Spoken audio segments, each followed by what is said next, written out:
আবার আমার মাওলাও তো রাগান্বিত আওয়াজ দেবেন আর বলবেন লিমানিল মুলকুল ইয়াউম লিল্লাহিল ওয়াহিদিল কাহ্হার। ওই দিন নবী আল্লাহ রাগান্বিত আওয়াজ দিবেন, আল্লাহ তাআলার কুদরতি রাগান্বিত আওয়াজে হাসরের ময়দানটা থরথর করে কেঁপে উঠবে রে মুমিন। ও নবী আপনি বলেছেন ওই সময় হাসরের এমন ভয়াবহ অবস্থা হবে, জাহান্নামের চিৎকারের আওয়াজ। জাহান্নাম বলবে আল্লাহ বেনামাজিগুলো কই, বেপরদাওয়ালারা কই, গুনাহগারগুলো আমার পেটে দাও, আমার পেটে বড় ক্ষুধা। জাহান্নামের আওয়াজে আল্লাহ বলবে ফেরেশতারা জাহান্নামের গলায় ৭০,০০০ শিকল লাগাইয়া ধর, সামনের দিকে যেন আসতে না পারে, আমি বিচারটা শেষ করে নেই তারপরে ওর খোরাক দিব। জাহান্নামকে ধৈর্যই রাখতে পারে না। এমন এক অবস্থা রহমতের নবীও কান্না শুরু করবেন, আল্লাহ জাহান্নামের আমার একটা উম্মতেরও যেন ধরতে না পারে, আমার উম্মতের যদি জাহান্নাম খাইয়াই ফেলায় আমি জান্নাতের দরওয়াজায় যাব না।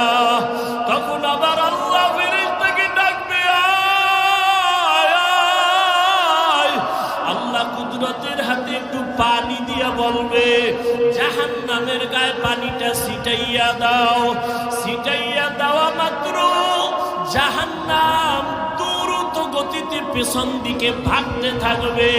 ফেরেশতারা বলবেন আল্লাহ ৭০,০০০ শিকল লাগাইয়া যেই জাহান্নামকে ধরে রাখতে পারলাম না, এমনকি বরকতের পানি দিলা, একটু পানি দেওয়া মাত্র জাহান্নামের এমন দৌড় পেছন দিকে ভাগা শুরু হয়ে গেল। ও আল্লাহ এটা কোন বরকতের পানি? এটা কি হাউজে কাউসারের পানি, নাকি আবে হায়াতের পানি, নাকি দুনিয়ার কোন সমুদ্রের পানি, নাকি জমজমের পানি, নাকি এটা বৃষ্টির বরকতি পানি? আল্লাহ বলবে না ফেরেশতা, এই পানিটা আবে হায়াতের পানিও না, এই পানিটা কাউসারের পানিও না, এই পানিটা জমজমের পানিও না, এই পানি আমার নবীর গুনাহগার উম্মতের চোখের পানি। অঙ্গীকার কর, শপথ কর, ওয়াদা কর, জীবনে মা বাবার দোয়া নিব। দোয়া নিতে না পারলেও অঙ্গীকার কর বদদোয়াটা নিবি না।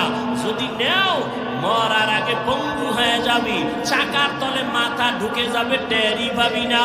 শিক্ষকের দোয়া নিবি, যদি নাও পারো অঙ্গীকার কর কোনদিন শিক্ষকের বরদোয়া নিবা না। যদি পারো উলামায়ে কেরামের দোয়া নিবা, যদি না পারো অঙ্গীকার করো কোনদিন বেয়াদবি করে বরদোয়াটা নিবা না। এই অঙ্গীকার কইরা যদি চলো, ডাক্তার হলো তোমার জীবন সফল, ইঞ্জিনিয়ার হলো তোমার জীবন সফল। এই জমিনে বাবা তুমিও মুসলমান, আমিও মুসলমান, তোমার আমার আল্লাহ দুই না এক, তোমার আমার নবী এক, তোমার আমার কোরআন, তোমার আমার কাবা, তোমার আমার ধর্ম, তোমার আমার কালেমা, সব এক না? তোমার আমার আল্লাহ এক, নবী এক, কোরআন এক, কাবা এক, ধর্ম এক, দুনিয়াতে আসছি তাও এক। বিদায় বেলা কাফন হবে তিনটা, কালার হবে আলাদা। কাফনের সংখ্যাও কি? যত বড় টাকাওয়ালা হও না কেন, মইরা গেলে একটা কাফন কেউ বাড়াইয়াও দিবে না। গরিব রিক্সাওয়ালা হইয়া যদি বড়, একটা কাফন কেউ কমাইয়াও দিবে না। আমারেও ৩ কাফন, তোমারও ৩ কাফন। কালার আলাদা না সব এক? কি কালার? কাফনের উপরে লেখা থাকবে বড় হুজুরের লাশ, কাফনের উপরে লেখা থাকবে কোটিপতির লাশ। তাহলে এত ভাব দেখাও কেন? আমি বক্তা বক্তা ভাব দেখাই, তুমি টাকার ভাব দেখাও। যত ভাব দেখাই না কেন, সাদা কাফনে যেদিন ঢুকবো ওদিন সব বাহাদুরি শেষ হয়ে যাবে। কবরের সাইজও হবে এক, কবরে রাখার পরে প্রশ্ন হবে তিনটা, তাও এক। নাকি আপনাদের প্রশ্ন আলাদা? কে স্কুলে পড়ে, কে কলেজে পড়ে, কে মাদ্রাসায় পড়ে, কে হুজুর না, কে ডাক্তার, কে রোগী, কে ইমাম, কে মুক্তাদি, কে পীর, কে মুরিদ। সবার বেলায় প্রশ্ন তিনটা। রবের পরিচয় দাও, ধর্মের পরিচয় দাও, রাহমাতুল লিল আলামিনের পরিচয় দাও। নবীজি বলেন এই তিনটা প্রশ্নের জবাব যে দিবে তার জন্য কবর হবে রাউযাতুম মির রিয়াজিল জান্নাহ। আর এই তিনটা প্রশ্নের জবাব যারা দিতে পারবে না তাদের কবর হবে হুফরাতুম মিন হুফারিন নার। যারা জবাব দিবে তাদের জন্য ভালো, দিতে পারবে না কপাল খারাপ। এখন পারবে কারা? আমরা হুজুরেরা। কি হুজুর হইয়া কবরে জবাব দিতে পারবো গ্যারান্টি? আরে আমরা হুজুর কেন? রহমতের নবীর হাতে করা সাহাবা, 10 জন সাহাবা জান্নাতের টিকিট পাইছেন হাতে, পাইছেন না? তারা কত দামি, তাদের নামাজ কত সুন্দর, তেলাওয়াত কত সুন্দর, জিকির কত সুন্দর, তেলাওয়াত রোজা কত সুন্দর। জান্নাতের টিকিট পাইয়াও তারা জীবন ভর শুধু কান্না কান্না কান্না কান্না। রহমতের নবী বলেন আমি রাতের বেলা আমার হুজরায়, আম্মা জান আয়েশার হুজরায় আমি ঘুমায় গেছি। আমার চোখ ঘুমায়, আমার অন্তর ঘুমায় না। হঠাৎ রাতের গভীরে শুনি কান্নার আওয়াজ। রাতের গভীরে কে আমার মসজিদে কে কাঁদে? আমার চোখ সজাগ হয়ে গেল। আমি উঠে তাকায় দেখি মসজিদে নববীর মধ্যে এই রাতের গভীরে অচেনা কেউ কাঁদে না। জান্নাতি সাহাবী, 1 নম্বরের সাহাবী জান্নাতি, আমার কলিজার আবু বকর নামাজে দাঁড়ায় দাঁড়ায় কান্না করে। মায়ার নবী হেঁটে হেঁটে বাইর হইলেন। এবার নামাজ শেষ, নবী পেছনে তাকায় দেখে আবু বকর হাউ মাউ করে কাঁদতেছেন। নবী নামাজ শেষ করার পরে জিজ্ঞাসা করলেন আবু বকর, আপনি রাতের গভীরে সবাই ঘুমায়, আপনি কেন নামাজে দাঁড়ায় কান্না করলেন? আবু বকর বলেন ইয়া রাসূলুল্লাহ, আমি আমার মালিকের আদালতে কেমনে দাঁড়াবো সেই ভয়ে কান্না করতেছি। নবী বললেন আপনাকে তো আল্লাহ জান্নাতের টিকিট দিয়েছেন, আবার ভয় কেন? আবু বকর বলেন ইয়া রাসূলুল্লাহ, যেই আল্লাহ আমাকে জান্নাতের টিকিট দিয়েছেন আমার ভয় লাগে আবার না জানি কোনো আমলের দ্বারা আল্লাহ বেজার হইয়া টিকিট আবার ক্যান্সেল করে দিতে পারে, এই ভয়ে কান্না করি। কারণ নবী আপনিই তো বয়ান করেছেন হাসরের ময়দান হবে বড় ভয়ঙ্কর। সেই ভয়ঙ্করের কথা বলতে গিয়া নবী আপনি পর্যন্ত যার যার কান্না করেছেন, বুক ভিজায় দিছেন কান্না করে। কেমন ভয়ঙ্কর হবে হাসরের মাঠ। নবী আপনি তো বলেছেন জমিনটা হয়ে যাবে পুরা সমান, আল্লাহর আদালত হবে সিরিয়ার জমিনে বা আরাফাতের ময়দানে।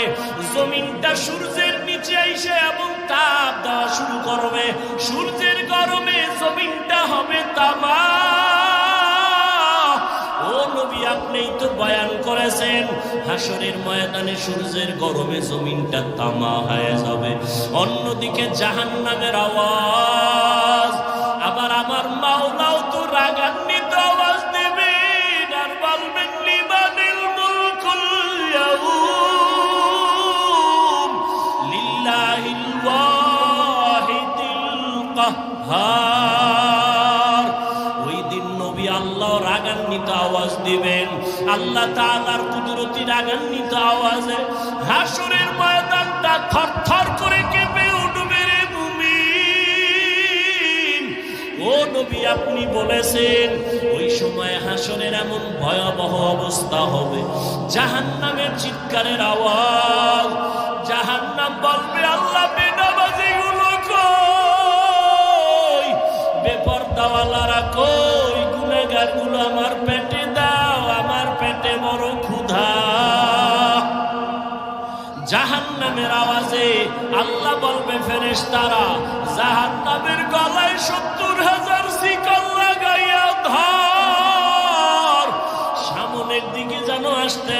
পারে, আমি বিচারটা শেষ করে নেই, তারপরে ওর খোরাক দিব। জাহান্নামকে ধৈর্যই রাখতে পারে না। এমন এক অবস্থা, রহমতের নবীও কান্না শুরু করবেন, আল্লাহ জাহান্নামের আমার একটা উম্মতেরও যেন ধরতে না পারে। আমার উম্মতের যদি জাহান্নাম খাইয়াই ফেলায়, আমি জান্নাতের দরওয়াজায় যাব না। তখন আবার আল্লাহ ফেরেশতাকে ডাকবে, আয়। আল্লাহ কুদরতের হাতে একটু পানি দিয়া বলবে, জাহান্নামের গায়ে পানিটা ছিটাইয়া দাও। ছিটাইয়া দেওয়া মাত্র জাহান্নাম দ্রুত গতিতে পেছন দিকে ভাগতে থাকবে। ফেরেশতারা বলবেন, আল্লাহ ৭০,০০০ শিকল লাগাইয়া যেই জাহান্নামকে ধরে রাখতে পারলাম না। এমনকি বরকতের পানি দিলা, একটু পানি দেওয়া মাত্র জাহান্নামের এমন দৌড় পেছন দিকে ভাগা শুরু হয়ে গেল। ও আল্লাহ, এটা কোন বরকতের পানি?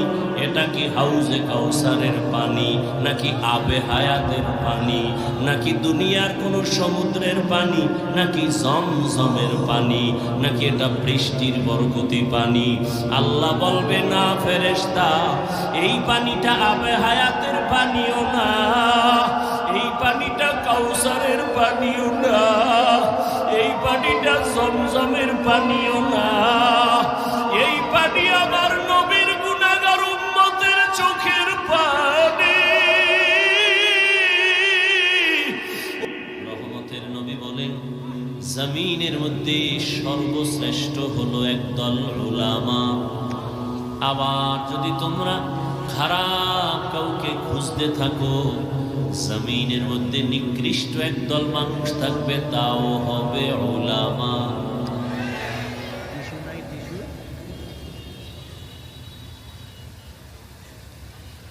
ভালো করে বুঝেন, জমিনের মধ্যে শ্রেষ্ঠ হবে একদল উলামা। এ কথাটা সেকেন্ডের মধ্যে বিবেক ধরে ফেলেছে, ঠিকই সত্য কথা। কারণ যে আলেম 5 বেলার নামাজ পড়ে উযু বানায়, গালি দেয় না, বাম হাতে কিছু খায় না, পান করে না, এই মানুষটাই তো ভালো হবে। আর কে হবে?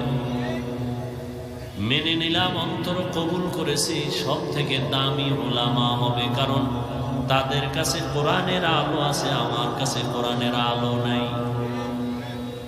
তাদের কাছে সুন্নতের আলো আছে, আমার কাছে আলো নাই। আলেম এমন এক দামি সম্পদ,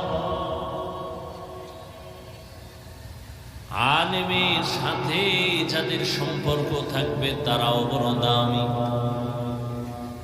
নবী বলেন, একজন আলেমের দাম কত? হাফেজে কোরআন, যারা 30 পারা কোরআন সিনার মধ্যে মুখস্থ করে ফেলেছে, জমা করে দিয়েছেন, আমার আল্লাহ তাদের বলে হাফেজে কোরআন। একজন হাফেজে কোরআনের মূল্য কত?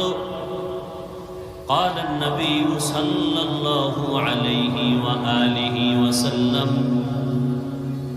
من قرأ القرآن فاستظهره فأحل حلاله وحرم حرامه أدخله الله الجنة وشفعه في 10 من أهل بيته كلهم قد وجبت له النار। রহমতের নবী বলেন, যে কোরআন পড়লো, হালাল অনুযায়ী গ্রহণ করলো, হারামটাকে বর্জন করলো, এমন একজন হাফেজে কোরআন কিয়ামতের দিন তার আপন আত্মীয় স্বজন থেকে 10 জন জাহান্নামী, যাদের জন্য জাহান্নাম ওয়াজিব, আল্লাহ বলবেন, তুই আমার কোরআন হেফাজত করেছো, আজকে তোকে পাওয়ার দিলাম, আরো 10টা জান্নাত জাহান্নামীকে সুপারিশ কর, আমি তোমার সাথেই তাদেরকে জান্নাত দিয়ে দিব। এ হলো একজন হাফেজে কোরআন। আর যে আলেমে কোরআন, হাফেজে কোরআন তো শুধু কোরআনের আরবি রিডিং মুখস্থ করেছে, অর্থ জানে না, তাফসীর জানে না। যারা জানে তারা আলেম। একজন আলেমে কোরআনের দাম কত?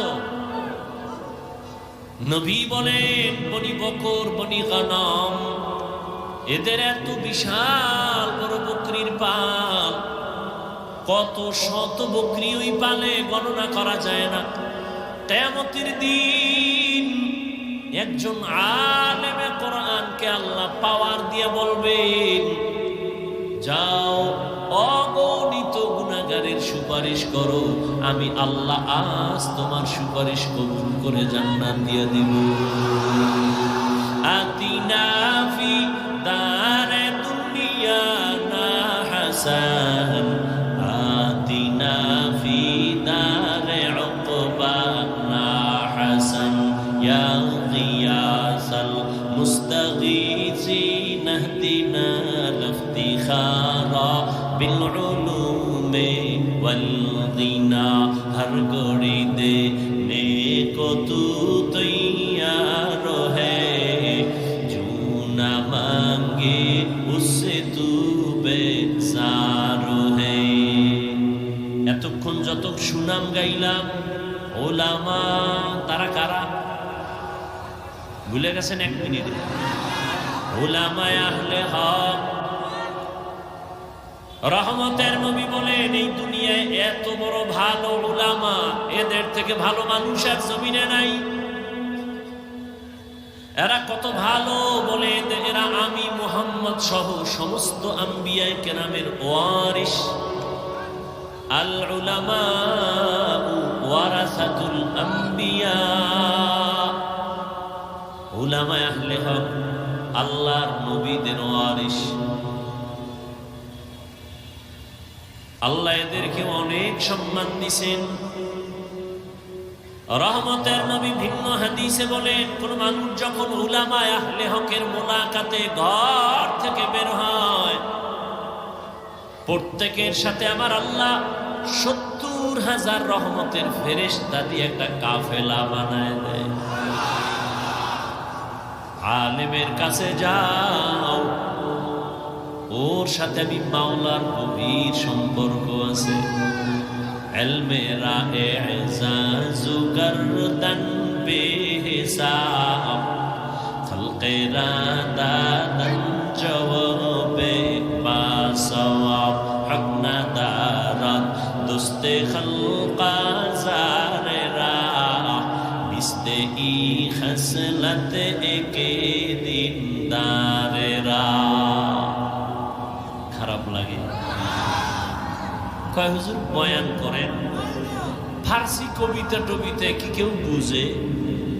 এগুলো না বললে হয় না? এরকম ছিদ্রান্বেষণকারী বন্ধু আছে না নাই? তাহলে এখানে তো কোরআনের আরবিও বুঝে না বহু মানুষ, তাহলে কি কোরআনের আয়াত পড়াও বাদ দিব? হ্যাঁ, দ্বীনের প্রত্যেকটা কথা তুই বুঝো আর না বুঝো, কানের মধ্যে আওয়াজ যাবে, এর মধ্যে একটা বরকত আছে, দিলের বড় একটা তাসাল্লি আছে। আর এই কথাগুলো তো আমি ব্যক্তি না পাক, ব্যক্তির না, সরকার একটা ঘোষণা দিছে। এখন তো রেডিও আছে, টিভি আছে, সেন্টার আছে, সাংবাদিক আছে, পত্রিকা আছে। এমন একটা সময় এদেশের কোনো কঠিন ঘোষণা যদি হতো, গ্রামে জানায় দিত, তারা টিন পিটায় পিটায় চৌকিদারেরা বলতো এই ঘোষণা দিলাম, সবাই মানো। ঠিক নেই? চৌকিদার ঘোষণা দেয় রাত্র ৮টার পরে কোনো দোকান যেন খোলা না থাকে, মানুষ যেন বাহিরে হাঁটাচলা না করে। জালেম আর সন্ত্রাসীদের উৎপাত বেড়ে গেছে। এখন কোন নেতা, কোন মাস্তান যদি বলে তোর মতো ফকিন্নি চৌকিদারের কথা আমি কেন শুনবো, তোর কথা শোনার আমার সময় নাই বলিয়া যদি চৌকিদারের উপরে খেপে যায়, মারে, আঘাত করে, সাথে সাথে সরকারবাদী মামলা হয়ে যাবে। বলবে সরকার কেন মামলা দিবে, আমি তো চৌকিদারকে ধমক দিছি। না, কথাটা চৌকিদারের না, কথা সরকার প্রধানের, কিন্তু স্পিকার বানাইছে চৌকিদারের স্পিকার। কথা বলতেছি আমি, স্পিকার থেকে কথা বের হয়, যদিও কথা আমি একটা স্পিকার থেকে বের করছি, কিন্তু কথাটা আমার না। আমার আল্লাহ বলেছেন, রহমতের নবী বলেছেন, রহমতের নবীর কথাই চলতেছে, স্পিকার হইয়া এক এক আলেমের জবান থেকে বের হচ্ছে। অতএব কথা আমি গরিব মানুষ বলি, নগণ্য গোলাম বলি, কথা তো নগণ্য না, কথা আমার আল্লাহর কথা, রহমতের নবীর। যে নবীর চেহারার দিকে একটা নজর দিলে জাহান্নামের আগুন হারাম, যে নবীর চেহারা মোবারকে একটা মোহাব্বতের নজর দিলে পেটের ক্ষুধা থাকে না। কেমন আমার মায়ার নবী, যে নবী রাস্তা দিয়া হাঁটতেছেন, গাছের দুই পার্শ্বের গাছ নত হয়ে নবীরে সালাম জানায়। নবী যেখানে কদম দেন মাটির উপরে, ওখান থেকে নবী চলে গেছেন, কিন্তু দীর্ঘদিন ওখান থেকে মিশকের ঘ্রাণ।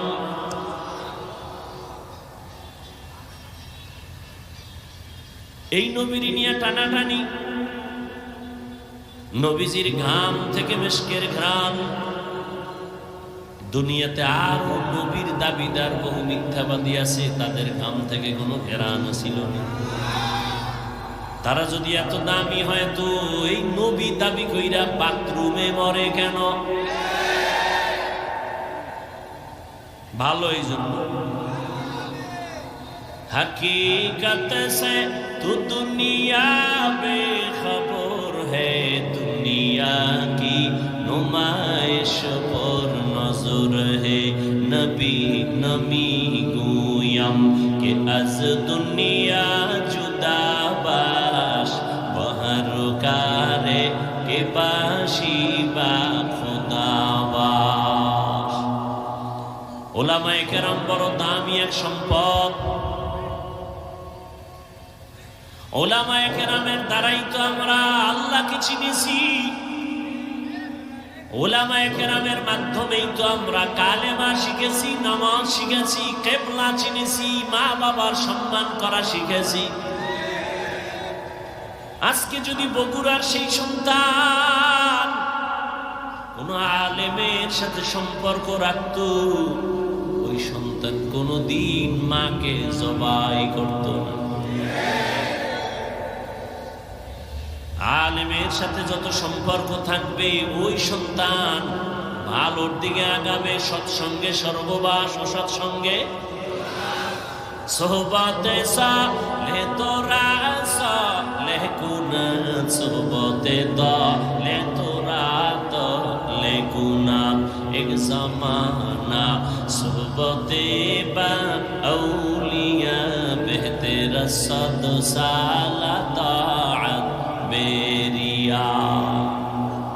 হাকিমুল উম্মত, মুজাদ্দিদুল মিল্লাত, শাহ আশরাফ আলী থানবী ফারুকী রহমাতুল্লাহ আলাইহি বাংলাদেশে আসছিলেন।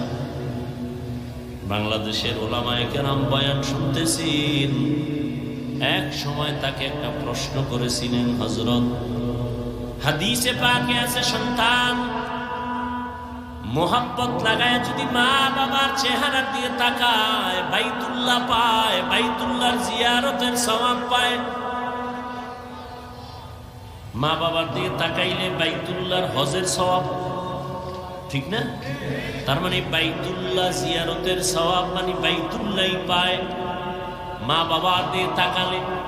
কিন্তু আমরা ওলিয়া উলিয়া যারা ওলামায়ে আহলে হক, এদের দিকে তাকাইলে আমরা কি পাবো?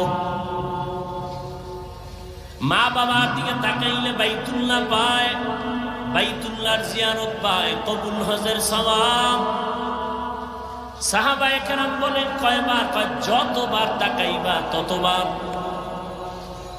থানবী রহমাতুল্লাহ আলাইহিকে প্রশ্ন করলেন, উলামায়ে আহলে হক যারা আহলুল্লাহ ওলিয়া উলিয়া তাদের দিয়ে তাকাইলে কি পাবো?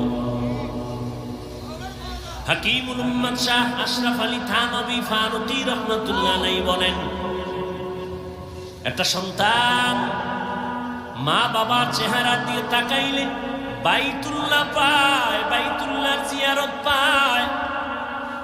কিন্তু একজন আল্লাহর আশিক যখন একজন কোরআনওয়ালা তাকওয়াওয়ালা আহলুল্লাহ ওলিয়ে কামেল এর দিকে তাকায়, শুধু বাইতুল্লাহ পায় না, বাইতুল্লাহর মালিকের পেয়ে যায়।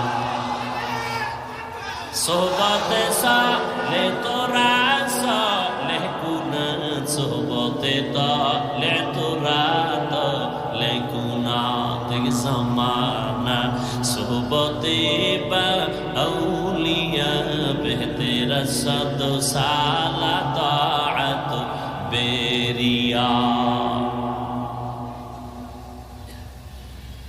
বলতেছিলাম উলামায়ে আহলে হক অনেক দামি। উলামায়ে কেরামের মজলিসে বসছেন, আল্লাহ ফেরেশতাদেরকে নিয়ে একটা মজলিস মিলায় বলে, ফেরেশতা তোমাদের সাক্ষী রেখে বললাম আমার উলামায়ে কেরামের ময়দানে যারা বসছে তাদের কোরআন সুন্নাহর কথা শোনার জন্য ঘোষণা দেও, এদের জীবনের সব গুনাহগুলো মাফ করে দিলাম। قال النبي صلى الله عليه وآله وسلم عليك بمجالسة العلماء واسمع كلام الحكماء فإن الله تعالى لا يحيي القلب الميت بنور الحكمة كما يحيي الأرض الميتة بوابل المطر أو كما قال النبي عليه الصلاة والسلام। আল্লাহর নবী বলেন, লোকমানে হাকিম তার সন্তানকে উপদেশ দিতেছেন, সেই উপদেশ আমি সাহাবাদেরকে শুনাইতেছি। সাহাবায়ে কেরাম শুনেন। উলামায়ে কেরামের মজলিসের দাম কত, কোরআনের ইলম ওয়ালাদের মজলিসের দাম কত। যারা কোরআন সুন্নাহর ইলম ওয়ালাদের মজলিসে বসো, আল্লাহর নবী কয় বৈশা তাদের হিকমতপূর্ণ কথা যদি শুনো, যদি দিলের কান লাগায় শুনো, আমার আল্লাহ সবার মুর্দা দিলটাকে জিন্দা দিলে পরিণত করে দিবে। এখন যে বুঝে না দিলটা মরা আবার জিন্দা কেমন, এটা যে বুঝে না তারে কেমনে বুঝাবো? قال النبي صلى الله عليه وآله وسلم আলা সাবধান এ উম্মত, ইন্না ফিল জাসাদি লামুদগাহ ইযা সালুহাত সালুহাল জাসাদু কুল্লু ওয়া ইযা ফাসাদাত ফাসাদাল জাসাদু কুল্লু আলা ওয়া হিয়াল কলব। রহমতের নবী বলেন, প্রত্যেকটা মানুষের ভেতর একটা গোশতের টুকরা আছে, আল্লাহর দেওয়া, এটার নাম কলব। এটার নাম কি? এটার নাম কলব, এটার নাম দিল, এটার নাম কলব।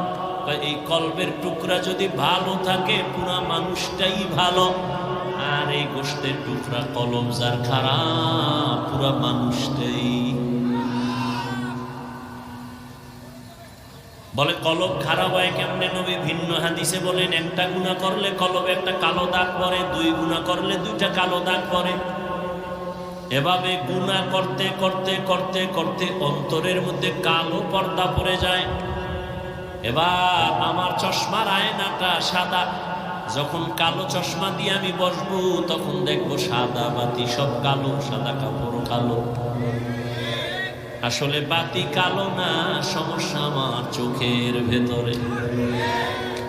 জমিনের ভিতরে কোরআনের বয়ান ভালো, উলামায়ে আহলে হক ভালো, ওয়াজ মাহফিল ভালো, মাদ্রাসা ভালো, মসজিদ ভালো, পীর মুরিদি ভালো, চরমনাই ভালো, উজানি ভালো, বাহাদুরপুর ভালো, জোনপুর ভালো, বাহাদুরপুর ভালো, ফুরফুরা ভালো, নানুপুর ভালো, হাটহাজারি ভালো, লালবাগ ভালো, মালিবাগ ভালো, মাদ্রাসা ভালো, উলামায়ে কেরাম ভালো।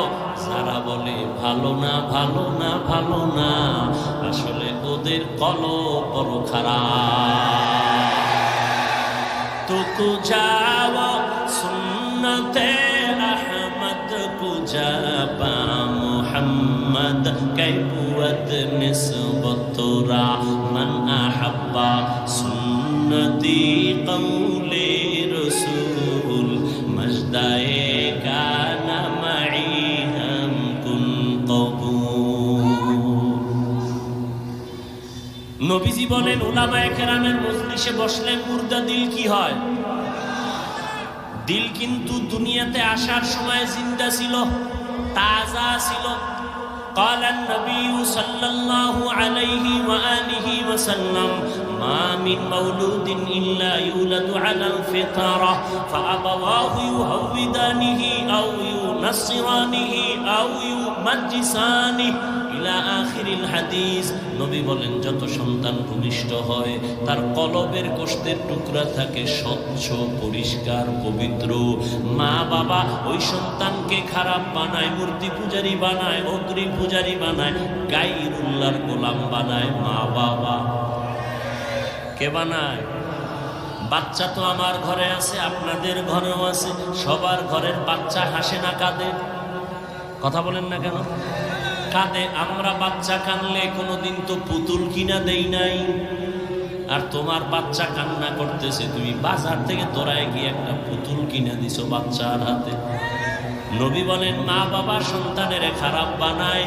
এজন্য কিয়ামতের দিন সব সন্তানেরা আল্লাহর আদালতে মা বাবার বিরুদ্ধে মামলা দায়ের করবে। ও দয়ার মালিক, আমি দাড়ি কাটি নাই, নামাজ সারি নাই, আমার আব্বা আম্মা আমারে নামাজের তালিম দেয় নাই, আমার আব্বা আম্মারে ধরো। আল্লাহ সূরা আহজাবের ৬৭ নম্বর আয়াতে বলেন রব্বানা আতা'না সাদাতানা ওয়া কুবারানা ফাআদাল্লুনাস সাবিলা। মামলার আয়াত পেশ করবে, মামলা দিয়ে দিছে। এবার আল্লাহ কইবে তোরে বুদ্ধি দিছিলাম নি? হ্যাঁ দিছি না। বিবেক দিছিনি? হ্যাঁ। কুত্তা শুয়ারের তো দেই নাই ভালো মন্দ যাচাই করার জন্য, হক আর না হক বন্ধ বুঝার জন্য গরুরে আকল দেই নাই। গরুরে যদি দিতাম এটা হক এটা বাতিল, তাহলে মালিকের ডাকাইতো, অন্যের ফসলে মুখ লাগাইতো না। আমি তো কোনটা ভালো কোনটা খারাপ, কোনটা হালাল কোনটা হারাম এটা বুঝার জন্য মেধা তো মানুষকেই দিয়েছি।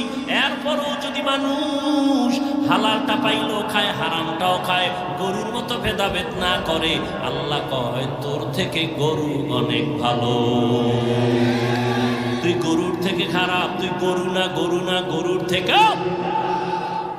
আল্লাহ কোরআনে সূরা আরাফ ৯ পারায় বলেন ওয়ালাকাদ যারানা লিজাহান্নামা কাসীরাম মিনাল জিন্নি ওয়াল ইনস লাহুম কুলুবুন লা ইয়াফকাহুনা বিহা ওয়া লাহুম আ'ইনুন লা ইবসিরুনা বিহা ওয়া লাহুম আযানুন লা ইয়াসমাউনা বিহা উলাইকা কাল আনআমি বাল হুম আদাল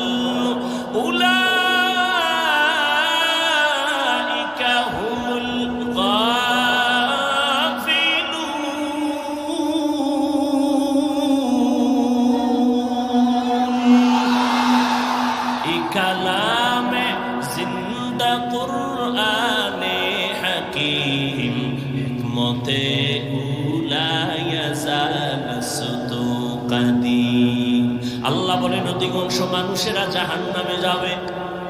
কম না বেশি? অধিকাংশ মানুষ জাহান্নামে যাবে। কেন? আমি আল্লাহ এদের কলব দিছি ফিকির করার জন্য, গবেষণা করার জন্য, গবেষণা করে না। আমি আল্লাহ এদের চক্ষু দিছি দেখার জন্য, দেখে না। আমি আল্লাহ এদের কান দিছি শোনার জন্য, শুনে না। তাহলে কি চশমা দিয়ে আটকায়? কয় না, যা শুনতে বলছি তা শুনে না। আমি কান দিছি কোরআনের আওয়াজ শুনবি, মা বাবার আওয়াজ শুনবি, আজানের আওয়াজ শুনে মসজিদে যাবি।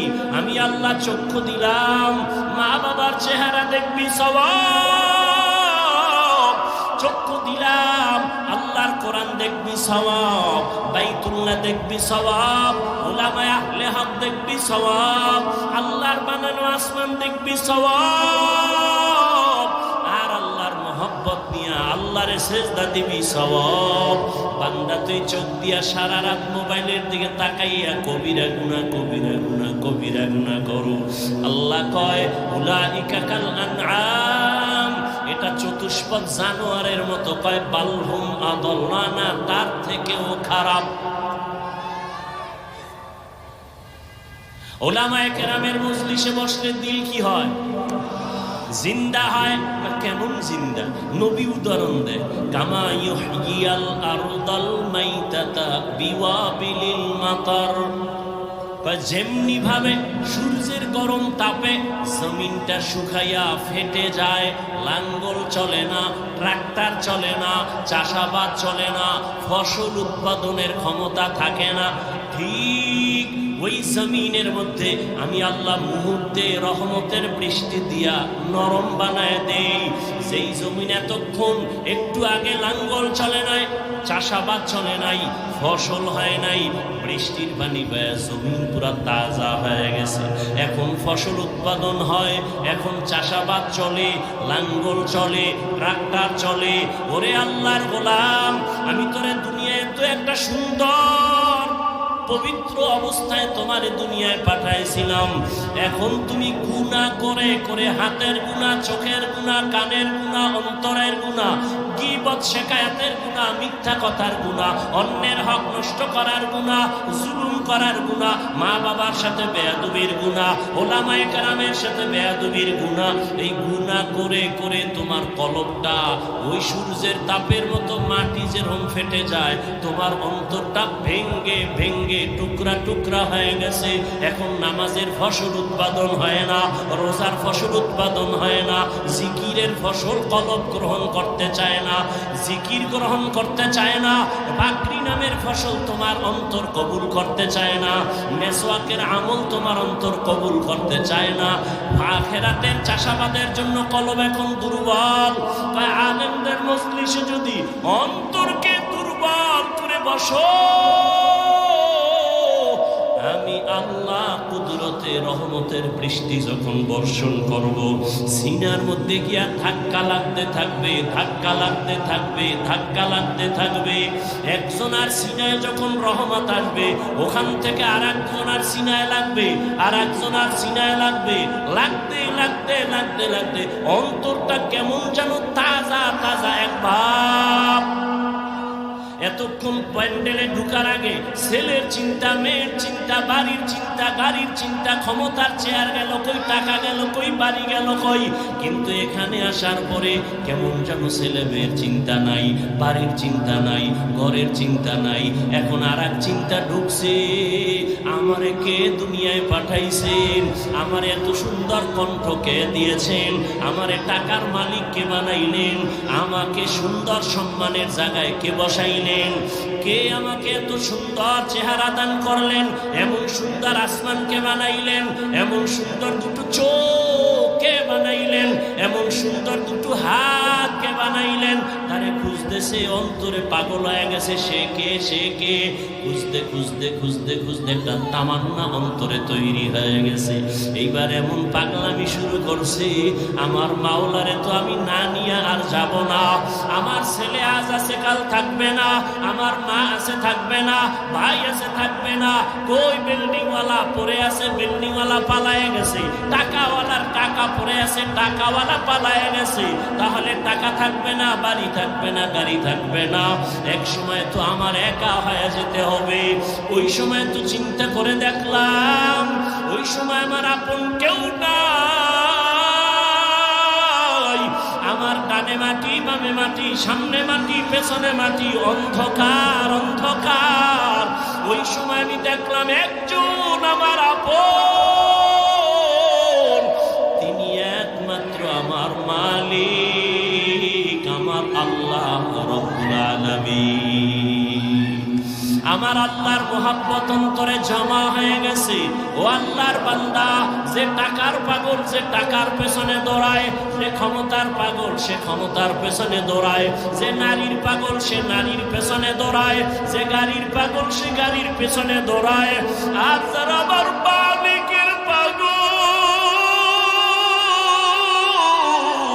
ওই মাওলার পাগল গুলো খালি তালাশ করে।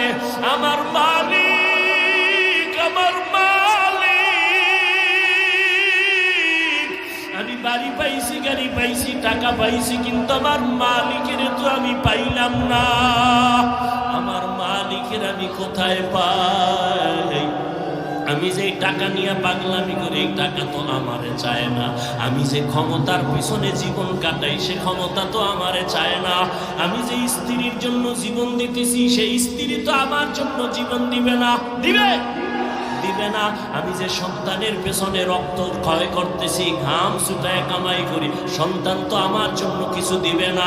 স্বার্থে আঘাত লাগলে সব চলে যাবে। কিন্তু চিন্তা করে দেখলাম, একদিন আমাকে আমার মা ছেড়ে দিবে, বাবা ছেড়ে দিবে, ভাই ছেড়ে দিবে, সন্তান ছেড়ে দিবে। আমাকে সবাই ছাড়িয়া ওই বাঁশবাগানে রাখবে, কিন্তু আমার মাওলা যিনি আমার আসল মালিক, সে আমাকে দূরে ঠেলে দিবেন না। আজকে তো দেখি স্বার্থে আঘাত লাগলে মা আমাকে ভালো জানে না, ভাই আমাকে ভালো জানে না, বন্ধু আমাকে ভালো মনে করে না। আল্লাহ, আমি তোর কেমন আদরের মোহাব্বতের মালিক। তুই জীবনে আমার দেওয়া পানি পান করলি বিনা টাকায়, আমার দেওয়া সূর্যের আলো ভোগ করলি ফ্রি, আমার দেওয়া গাছের ফল খাইলি ফ্রি। আমি একটা টাকাও বিল চাই নাই, বিল নেই নাই। ও বান্দা, আমি আল্লাহর সব নিয়ামত খাইয়া একবারও তুই মসজিদে হাজিরা দিলি না, জিকিরের মজলিসে বসলি না, আমি আল্লাহকে আল্লাহ বলে ডাক দিলি না। আমি আল্লাহ রাগ কইরা তোর পানি বন্ধ করি নাই, খানাও বন্ধ করি নাই। আমি আল্লাহ তোর জন্য চলার রাস্তা বন্ধ করি নাই। তোর গুনার কারণে আমি জানি তুই কোন দিন কোথায় কয়টা অন্যায় করেছ। অন্ধকারে মোবাইল নিয়ে গুনাহ করেছো, আমি আল্লাহ সব তাকাইয়া তাকাইয়া দেখেছি। তুই চোখের দ্বারা কয়টা গুনাহ করেছো, হাতের দ্বারা কয়টা গুনাহ করেছো, কেউ জানে না। দরজা জানালা বন্ধ, আমার রহমতের দরজা তো বন্ধ নাই। আমি আল্লাহ রাগ করে পানিও বন্ধ করি নাই, সম্মানের চেয়ার থেকেও ফালাইয়া দেই নাই, বরং আমি এত মায়া নিয়ে তোরে ডাকছি, আয় আয়। আমার রহমতের দরজা ছাড়িয়ে তুই কোথায় যাও? ওরে বান্দা, আমার দরজা ছাড়া তুই যেদিকেই যাবি সেদিকেই তো জাহান্নামের আগুন। ওই জাহান্নামের আগুন তো সহ্য করতে পারবি না। রে বান্দা, ফিরিয়া আয় আয়। যদি একবার ফিরিয়া আইসা একবার আল্লাহ বলি আমাকে ডাক দে, তোর জীবনের সব গুনাহ আমি মাফ করে দিব।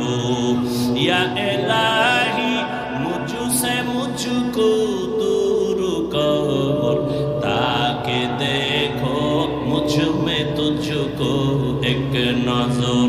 या इलाही तू मेरा माबूद है, या इलाही तू मेरा माशूक है।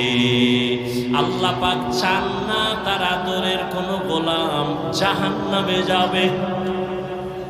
আল্লাহ বড় মায়া কইরা বানাইছেন তো, এই জন্য আল্লাহ এক সেকেন্ডের জন্য চান না তার বানানো কোনো আদরের গোলাম জাহান্নামে যাবে। এলাকায় একজন আল্লাহর ওলি আসছেন, মানুষ দোয়ার জন্য লাইন দিছে। খবর শুই না সনাতন ধর্মের একটা যুবক হিন্দু ছেলেও দেখা করতে গেছে, দোয়া নিবে। আল্লাহর ওলির সামনে গিয়া যখন দাঁড়ায় গেল, সুদর্শন ছেলেটা হুজুরে হাত বাড়ায় দিছে সালাম। হিন্দু ছেলে সালাম পারে না, মোটামুটি বলছে, আর কয় হুজুর দোয়া করবেন, আমি হিন্দু ধর্মের ছেলে। হুজুর এই কথা শুনে হাতটা চাপ দিয়া ধরছে, আর ছাড়ে না। দইরা যুবকের চেহারা দিয়ে তাকায়া, এক ধ্যানে তাকায়া, চোখের পানিগুলো গাল বেয়ে বেয়ে পড়ে। হিন্দু যুবক ছেলেটার অন্তরে ভয়, না জানি কোনো বেয়াদবি হয়ে গেল। হুজুর আমারে মাফ করেন, আমি কোনো বেয়াদবি করছি নি। কয় না বাবা, কোনো বেয়াদবি করো না। তো কাঁদেন কেন? বলে আল্লাহর কুদরত দেখা কাঁদতেছি। বলে হুজুর কি কুদরত? বলে এত সুন্দর চেহারা তোমারে যেই মাওলায় দিছে, ওই মাওলায় তোমারে আবার কেমনে জাহান্নামের আগুনে জ্বালাইবে। ইনজেকশনটা দিয়া দিয়া কয় যা। আল্লাহওয়ালাদের প্রত্যেকটা কথার মধ্যে বরকত। এক ইনজেকশন দিয়ে দিছে যায় এবার বাড়ি যায়, কিন্তু যুবকের অন্তরের মধ্যে ধাক্কা লাইগা গেছে, কইল কি আমারে হুজুরে। বাড়ি যাইয়া একা একা চিন্তা করতে করতে পাগলের মতো, আসলেই তো আরে জাহান্নাম কেন? আমি মরার পরে তো আমারে কবরে যাওয়ার আগেই তো আগুন লাগাবে না। এত সুন্দর চেহারা আমি আগুনে জ্বালাইতে চাই না। একটা দৌড় মারিয়া আবার আল্লাহওয়ালার দরবারে গিয়া হাজির। আল্লাহর ওলি কয় হুজুর দয়া করে আমারে মাফ করে দেন, আর আমারে তওবা পড়ায়া দেন, কালেমার রশি আমার গলায় লাগায় দেন। আমি আর জাহান্নামের পথে এক সেকেন্ডের জন্য চলতে চাই না। আরে আমি তো মরলেই দুনিয়াতে আমার মুখে আগুন দিয়া দিবে। আমি দুনিয়ার আগুনও চাই না, জাহান্নামের আগুনও জ্বলতে চাই না। হুজুর আমাকে তওবা পড়ায়া কালেমাওয়ালা মুসলমান বানায় দেয়।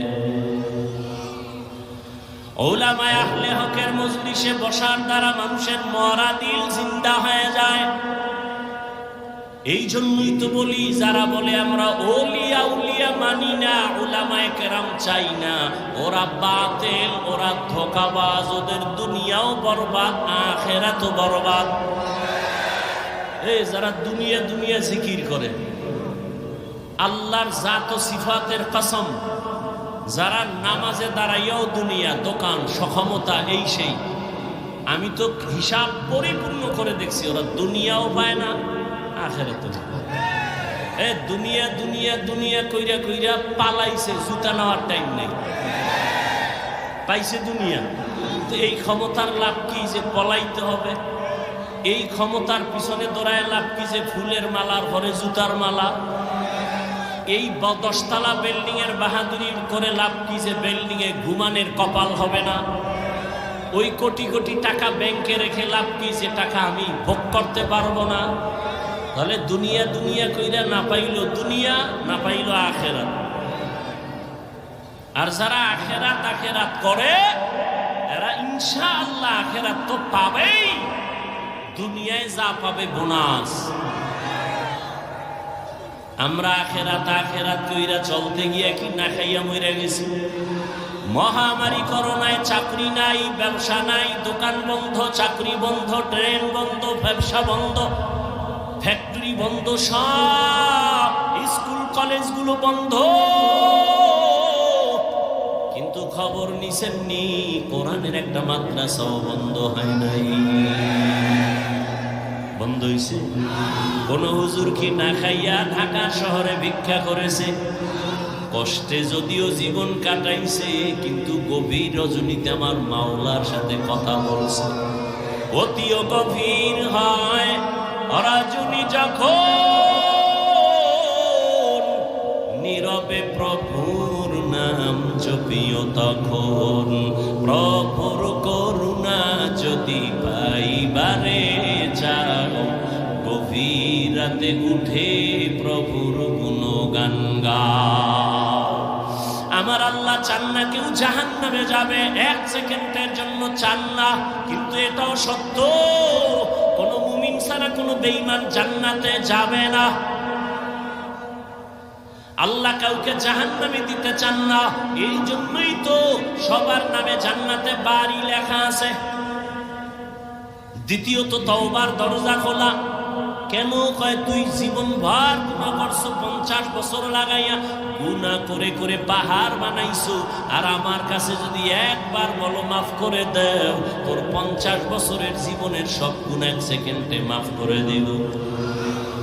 তবে আমার কাছে মাপ চাওয়া লাগবে। ইয়া আইয়ুহাল্লাযীনা আমানুস্তাঈনু বিস-সাবরি ওয়াস-সালাহ।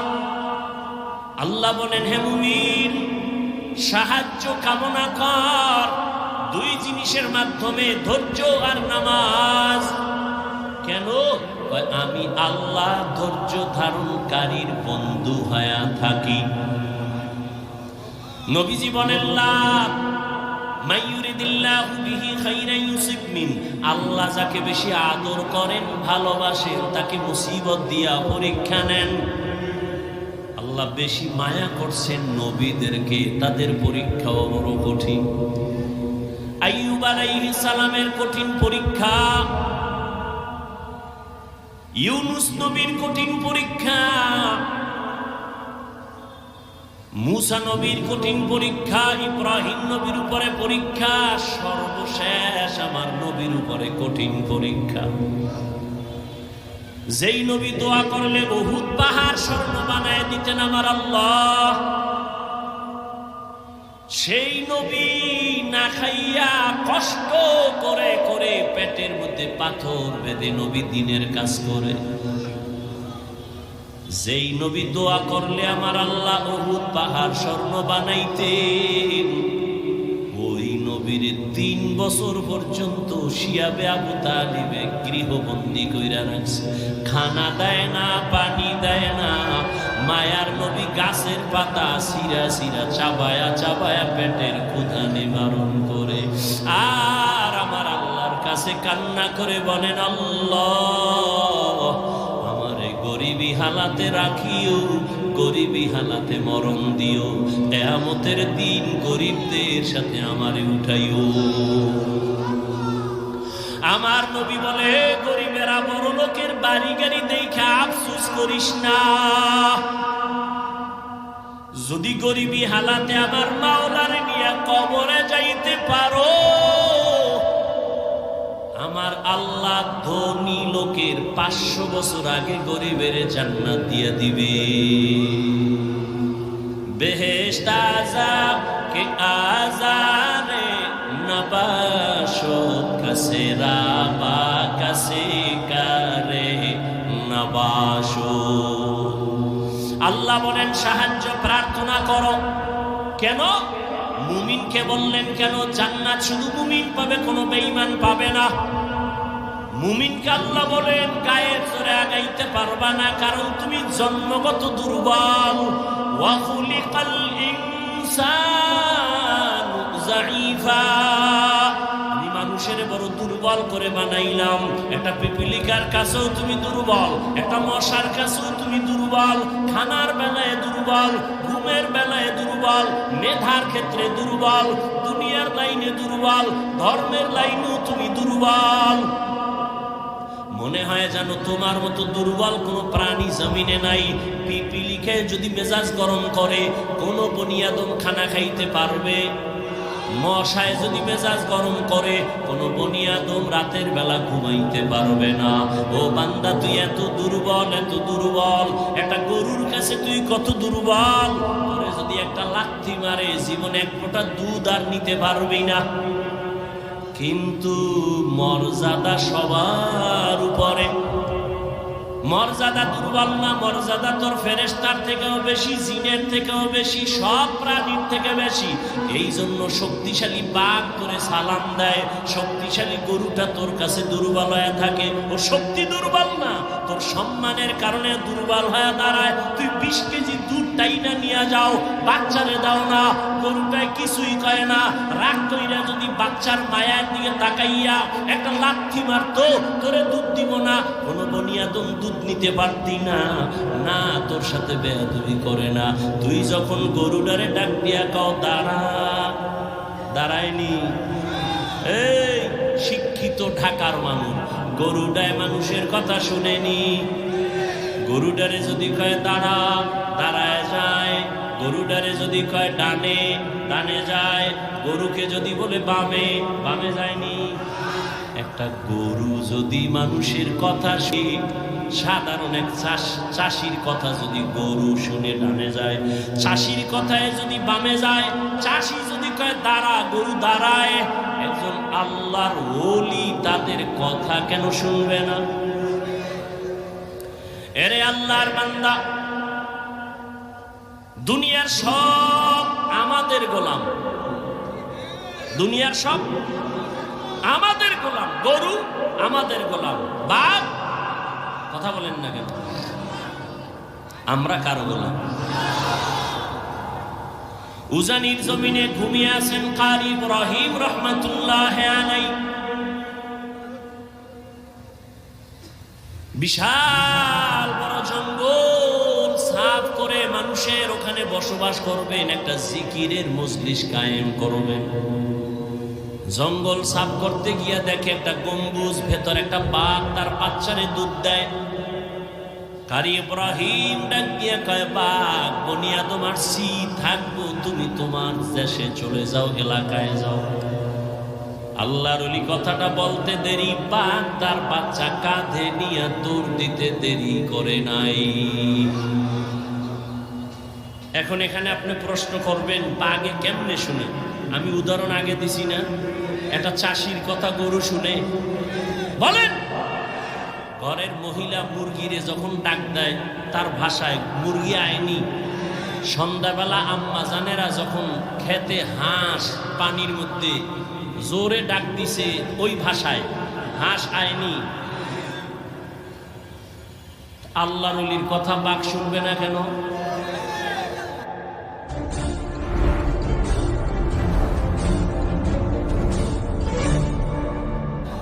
তোমার কাছে পাইলে কিছু শায়েস্তা করতাম, তোমার কলব নষ্ট হয়ে গেছে, তুমি ঈমান নিয়ে মরতে পারবা কিনা ভয় লাগে। কারণ আল্লাহ যাকে অপছন্দ করেন তার প্রথম কাজ আলেমের বিরোধিতা করা। যারা আলেমের বিরোধিতা করে তার প্রমাণ হলো আল্লাহ ওর উপরে কি বেজা, এটা প্রথম প্রমাণ।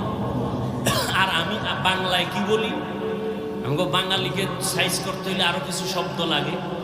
যারা আলেমের বিরুদ্ধে লেখে ফেসবুকে আর বলে, এরা সবগুলো সন্তান মা বাবার অভিশপ্ত সন্তান, একটাও মা বাবার আদরের সন্তান না। খবর নেন, যারা আলেমদের সাথে বেয়াদবি করে ফেসবুকে লেখে, সবগুলো সন্তান মা বাবার অভিশপ্ত সন্তান, একটাও মা বাবার আদরের সন্তান না। খোঁজ নাও, ভালো করে খোঁজ নাও। আল্লাহ হেদায়াত দান করুন। আলেমের বিরোধিতা করলে ইসলামের কোনো লাভ আছে? কেন করো? বরং তোমার কপাল তুমি ফুটতেছ। মানুষ বড় দুর্বল, জন্মগত মানুষ দুর্বল, মেধার বেলায় দুর্বল, খানার বেলায় দুর্বল। ঢাকা চিড়িয়াখানায় লেখা আছে একটা বাঘের দৈনিক খানা 17 কেজি গোশত। পারবে কেউ খাইতে 17 কেজি 3 বেলায়? আছে এরকম খাদক? একটা বাঘ অনেক বেশি খায়। আমরা খাওয়ার বেলায় দুর্বল, ঘুমের বেলায় দুর্বল, মেধার বেলায় বড় দুর্বল, সব লাইনে আমরা দুর্বল। এখন দুর্বল মানুষ যদি চলতে হয় আর একজনের সাহায্য লাগবে নি, কথা বলেন না কেন? তাহলে সবাই আমরা সৃষ্টিগত দুর্বল, মেধার বেলায় কি দুর্বল। ডাক্তার হোমিওপ্যাথিক সেও ডাক্তার, এরপরে এলোপ্যাথিক সেও কি ডাক্তার। আবার এলোপ্যাথিক ডাক্তারের মধ্যে এমবিবিএস, এফসিপিএস, এফআরসিএস, কিন্তু সব লাইনে না। একজনের নাক কান গলার ডাক্তার আছে না? হ্যাঁ, যদি কি আমার তাড়াতাড়ি আমার ফ্যাটের মধ্যে টিউমার হয়েছে, কি করা যায়? এই বিষয়ে আমি দুর্বল, ঠিক নেই? তাহলে প্রত্যেকটা মানুষ তার নিজের জায়গায় অন্যের তুলনায় দুর্বল, জন্মগতভাবে দুর্বল, মেধার বেলায় দুর্বল, ধর্মের লাইনেও। আপনারা যারা কোরআন পড়তে পারেন না, যারা কোরআন পড়তে পারে তাদের কাছে দুর্বল। আবার যারা কোরআন পড়তে পারেন, অর্থ জানেন না, যিনি অর্থ জানে তার কাছে দুর্বল। আবার আপনি অর্থ জানেন, তাফসীর জানেন না, যারা তাফসীর জানে তার কাছে দুর্বল।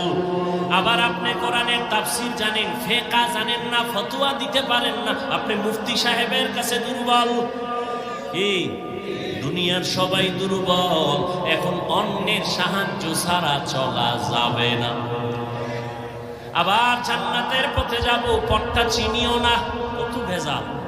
একদিকে আমরা দুর্বল, আবার জান্নাতে যে যাব সেই পথও চিনি না, আবার সেই জান্নাতে যাওয়ার পথটার মধ্যেও ভেজাল। তিন দল শয়তান আমারে ব্যারিকেড দিয়া রাখছে, মানুষ শয়তান, জিন শয়তান, নফস শয়তান। ঠিক নেই? এতগুলো ঝামেলার মধ্যে জান্নাতের পথে আগাবো কেমনে? আল্লাহ কয় সাহায্য চাও। কয় কার কাছে সাহায্য চাইবা? যার মধ্যে তিনটা দুর্বলতা নাই। কয়টা? এক নাম্বার, যার কোনো পিছু টান নাই, পিছনে যার কোনো কি নাই। যেমন আমগো পিছু টান আছে না, সামনে আগাইলে আমার ছেলে কয় আব্বু দেও, মেয়ে বলে আব্বু দেও, বউ বলে স্বামী দাও, আম্মা জান কয় ছেলে দাও, আব্বা জানে বলে দাও। যত সামনে আগাই তত পেছনে যাই না। আমগো উজানি ভরছি তো, এই আপনারা এরকম করেন কেন? অশেষ ভাল লাগে না?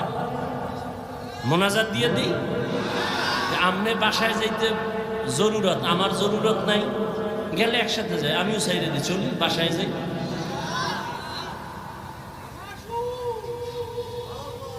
জীবনে আল্লাহর ওয়ালাদের মজলিসে বসেন নাই তো এই মজা বুঝবেন কি?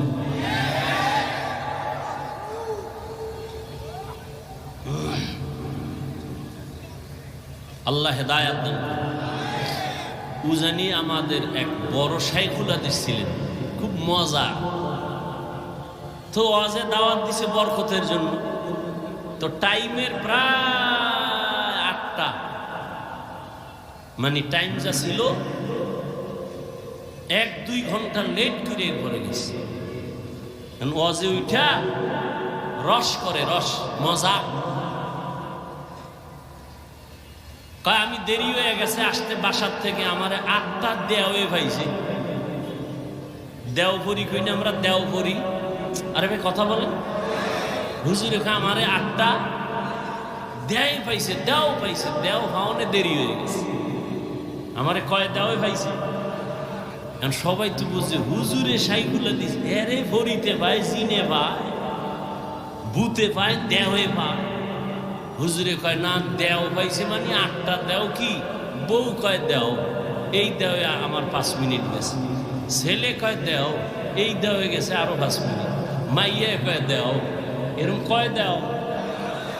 8টা দেও দিতে দিতে আমার 1 ঘন্টা 2 ঘন্টা লেট হয়ে গেছে।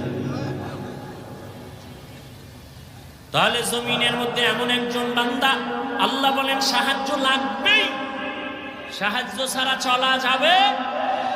তাহলে যেই সোরার ঘরের সোরা কয় আমি একা একা জান্নাতে যাব, আমার আলেম লাগে না, পীর লাগে না, ও জীবনে জান্নাত পাইব?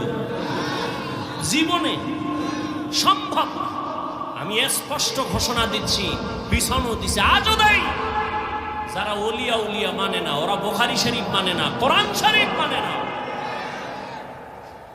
ওরা বাতিল। ওদেরকে যারা বাতিল বলে না, তারাও বাতিল।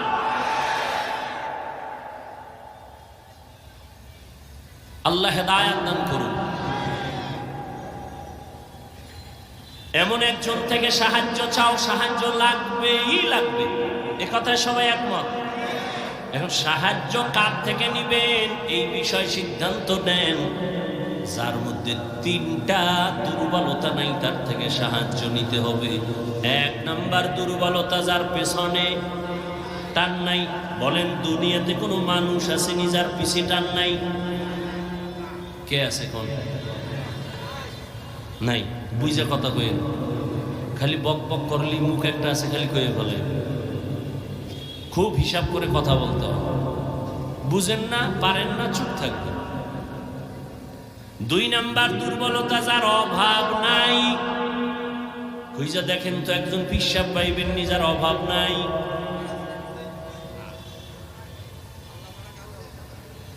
দুনিয়াতে এমন একজন নেতা পাইবেন নি অভাব নাই? বরং আমি বলি, যার যত টাকা তার অভাব তত বেশি। যে যত বড় টাকাওয়ালা তার অভাব তত বড়। রিক্সাওয়ালার যদি জামায় ময়লা লাগে নিজে ধুইয়া ফালায়, কিন্তু বড় লোকের জামা তো নিজে ধুইতেই পারে না। কি করতে হবে? কয় কাজের লোকের ডাক, বেতন দিয়া জামা ধুইয়া দাও, জুতাটা মুইছা দাও, ঘর মুইছা দাও। এজন্য যত টাকাওয়ালা যত বড় লোক সব গরিবের কাছে ঠেকা। গরিব যদি বড় লোকের কাজ না করে, প্রত্যেক বড় লোকের টাইলস মোজাইক করা 5 তলা বিল্ডিং গরুর গোয়াল ঘর হয়ে যাবে। অথচ এই জালেমরা কর্মচারী কাজের লোকের সাথে গরিবের সাথে জুলুম করে বেশি। ঠিক নেই? আল্লাহ হেদায়াত দান করে। তাহলে কি বুঝলাম? দুনিয়াতে অভাব ছাড়া কোনো মানুষ। 3 নাম্বার দুর্বলতা, যার কোনো স্বার্থ নাই। এবার খুঁজা দেখেন দুনিয়াতে এমন একজন মানুষ পাইবেননি যার কোনো স্বার্থ নাই।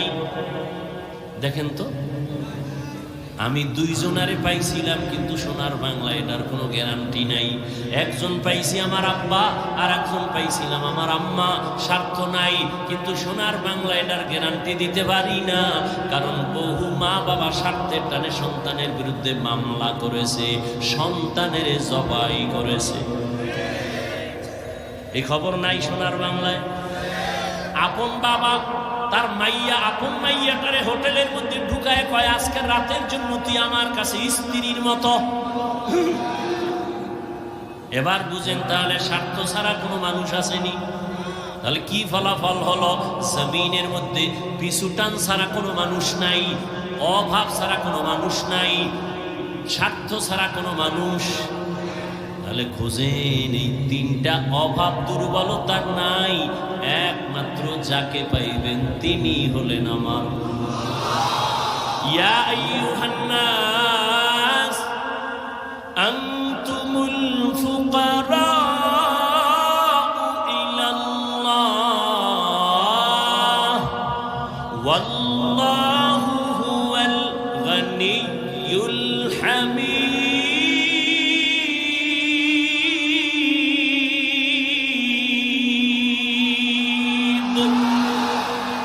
तवक्कुल मीकुनी हर सुबह शाम मीरसाना दरिस्ते तू अज़ला मकाम जुज़बा हक़ची ज़े मखा अज़ इंसुजा फज़ले उ आमस्ते दर जुमला जहा। সাহায্য চাবো, আল্লাহ কয় দুনিয়ার মানুষ আমি একমাত্র প্রশংসিত ধনী, তোমরা সবাই ফকির। ধনীকে আরো জোরে বলেন। আল্লাহ কেমন ধনী? বলে আমি শুধু ধনী না, প্রশংসিত ধনী। দুনিয়াতে ধনী আছে না, কিন্তু প্রশংসিত ধনী একজনও নাই। 5 লাখ টাকা মাদ্রাসায় দিয়া চায়ের দোকানে চাপাবাজি করে, মাদ্রাসা আমার। ঠিক নেই? 50,000 টাকা দিয়া মসজিদে, লাখ টাকা দিয়া কয় মসজিদ আমি বানাইছি। কয় না? কয় না? দুনিয়াতে কোনো প্রশংসিত ধনী নাই, একমাত্র প্রশংসিত ধনী আমার আল্লাহ। বলেন তাহলে সাহায্য কার কাছে? কার কাছে? ও ঢাকার মুসলমান হে যুবক,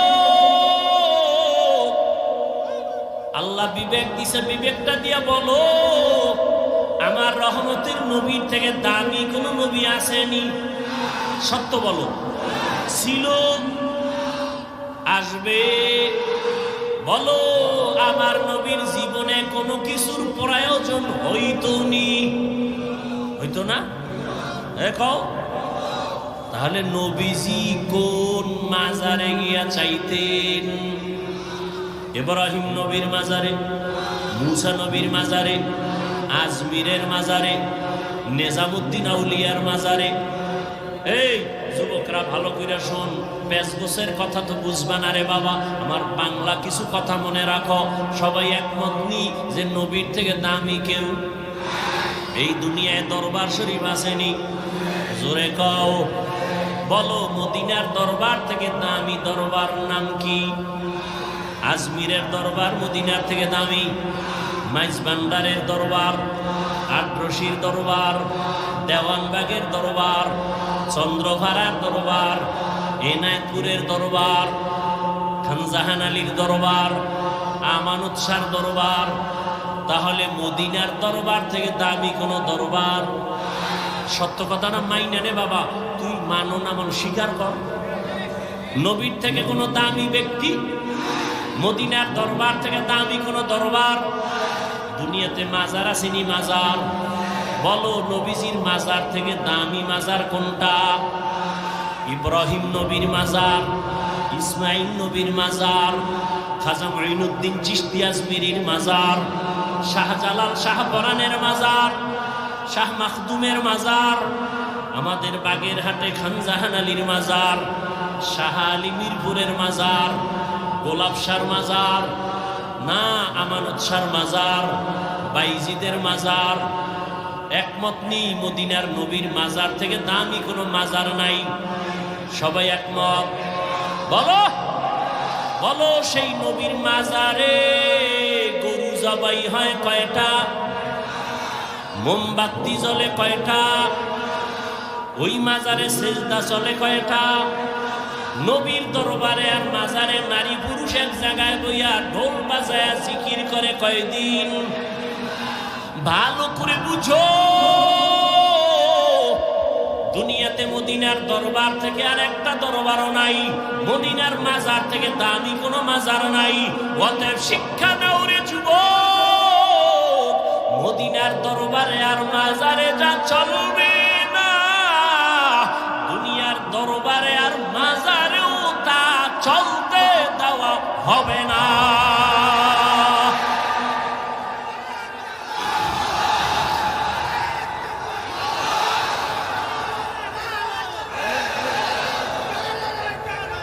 ভাইয়েরা আমার, মাজারে মোম জ্বালাইলে যদি আল্লাহ খুশি হয়, তাহলে অর্ডার দিয়ে একটা বড় মোম নবীর মাজারে আগে নেওয়া উচিত না কি? মাজারে সেজদা দিলে যদি অনেক বরকত হয়, তাহলে রসুলের মাজারে সেজদা আগে দেওয়া উচিত না? কেউ দিছে? এ ভাগলামি কেন? আল্লাহ হেদায়াত দান করুন। जिंदगी में बंदगी तू करना है, जिंदगी में बंदगी तू करना है,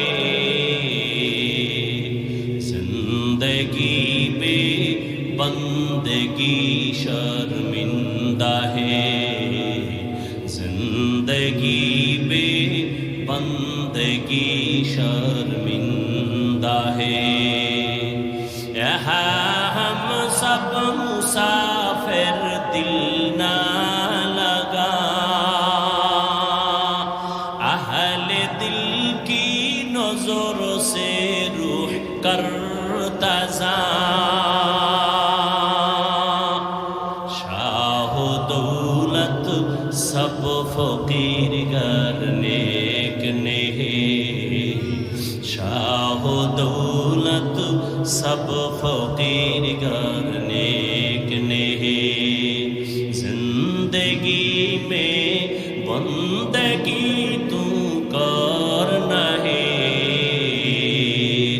जिंदगी में बंदगी शर्मिंदा है, जिंदगी में बंदगी शर्मिंदा है। ও আমার কলিজার যুবক বাবারা, বলো নবীজি সাহায্য চাইতেন কার কাছে? সবাই একমত? নবী যদি আল্লাহর কাছে চাইতে পারে, তোমার আল্লাহর কাছে চাইতে সমস্যা কেন? আল্লাহরে পছন্দ হয় না? হয়? হইলে তাহলে চাও না কেন? আল্লাহ দিতে পারেন না? পারেন? তাহলে চাও না কেন?